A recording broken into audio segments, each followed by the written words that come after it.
నమస్కారం. నా పేరు కొరాల పురుషోత్తం. 2014లో నేను 9వ వార్డుకు కౌన్సిలర్గా ఉన్నాను. ఆ తర్వాత వైఎస్ఆర్ ప్రభుత్వం వచ్చింది. ఇక్కడ 9వ వార్డులో ఇక్కడ ఉన్న స్కూలు 15వ వార్డు డిపెప్ స్కూల్ అని అంటారు దీన్ని.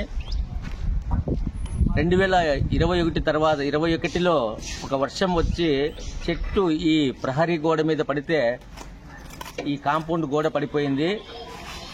ఈ రోజుకి 3 ఏళ్లు పూర్తి కావస్తోంది.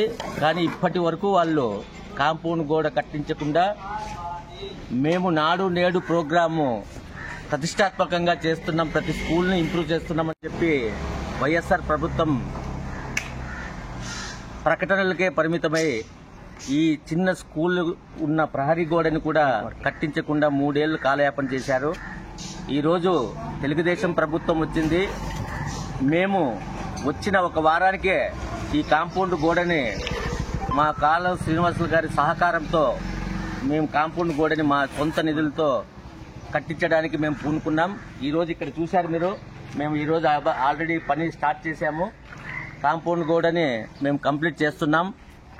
ఇటువంటి మంచి పనులు మా తెలుగుదేశం ప్రభుత్వంలో మా కాలువ శ్రీనివాస గారి ఆధ్వర్యంలో ఇంకా చాలా చేస్తామని చెప్పి మేము ప్రజలకు తెలియజేస్తున్నాం.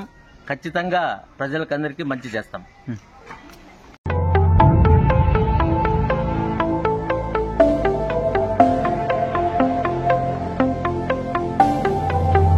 విరచిస్తా నేడే నవశకం,